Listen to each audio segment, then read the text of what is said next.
So hey everyone, we're on a bit of a road trip here for the months of April and May this year, getting our money's worth out of that teardrop camper.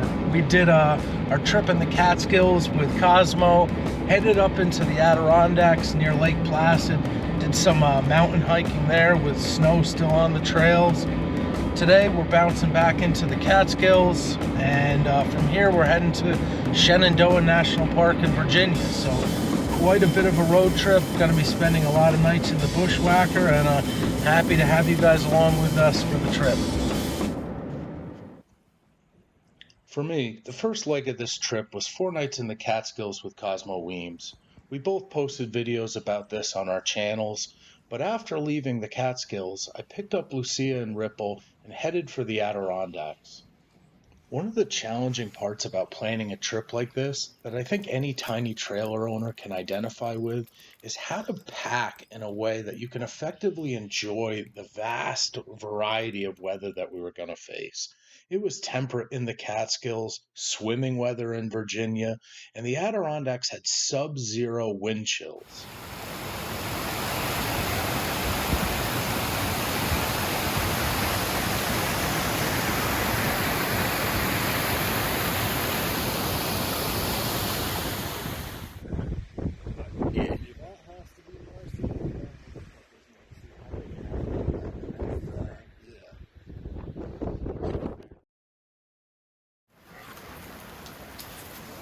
This with you guys because you're eating more than we will.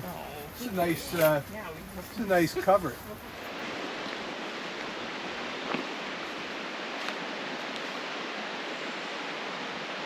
This was the source of our problem last night. I got a little lazy and set this up as a side entry tent, and I did not stake it down. It's very heavy, and I've never had issues with it in the past, but about 2 o'clock in the morning it cartwheeled and woke us up and was blowing away. But this is why you buy quality stuff.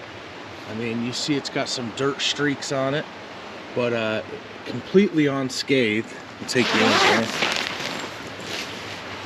Completely unscathed, not an injury on it. We set it back up, and then I came out in the middle of the night and put some real heavy duty stakes in the corners, like I should have done. So we have a little bit of a heat source. It was high 20s last night. It was snowing, wind was blowing. Had the furnace on in the Bushwhacker. Still haven't made the bed. But yeah, you know, this is the thing about getting good advice from people and being in a community is, you know, the gear that we're getting holds up.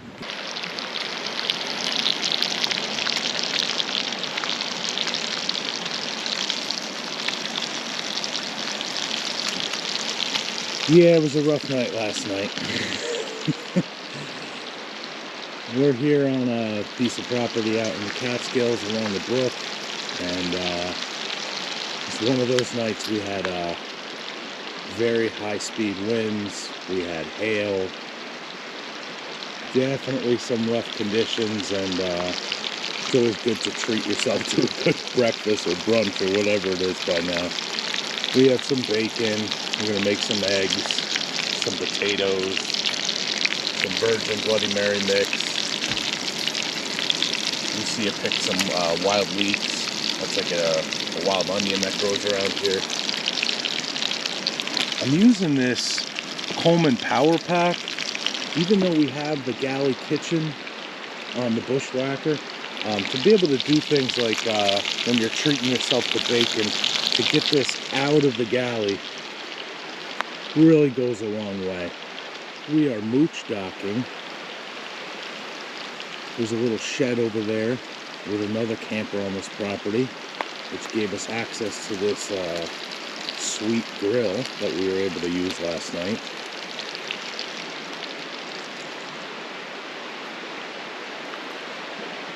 Now, the galley of the Bushwhacker,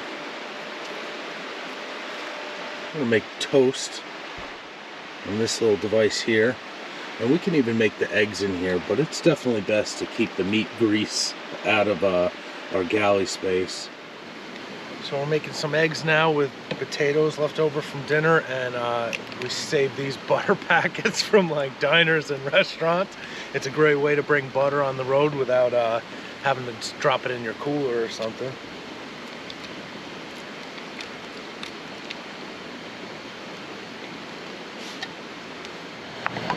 All right, so we dropped a couple eggs in here with the potatoes. Now we're gonna rip up these leek leaves. And you have a woods breakfast, semi-gourmet. So these small white leeks here, some folks call them ramps. They grow,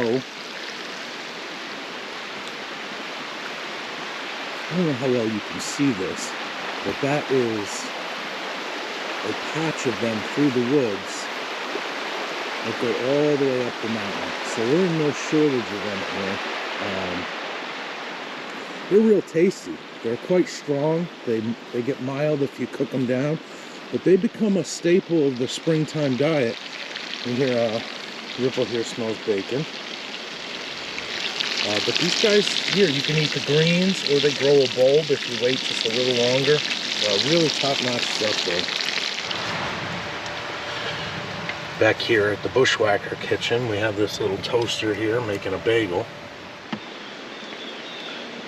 We have a trillium coming up beside our campsite that Ripple's now going to eat probably.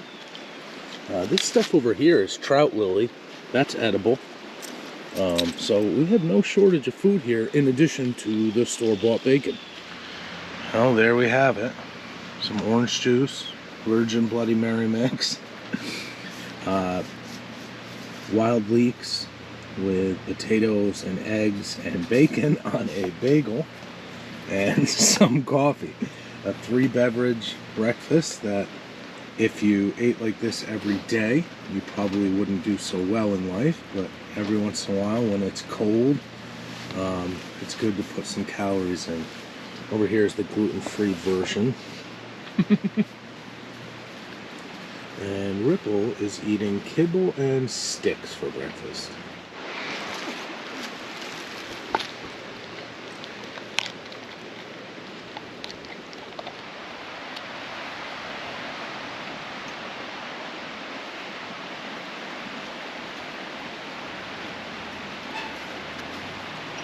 And just like that, welcome to the Catskills.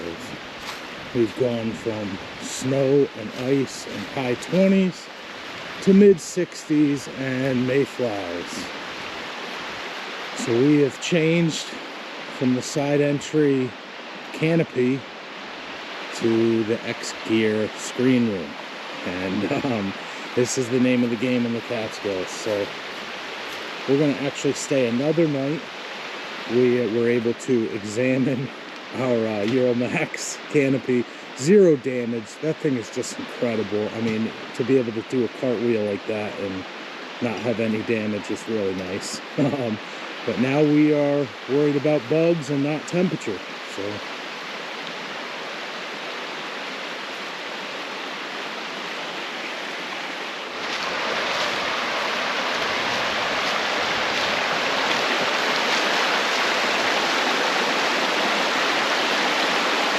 the girl's taking a bath. So this is Ripple. She's a little over a year old. She likes chewing sticks and sleeping in teardrop campers.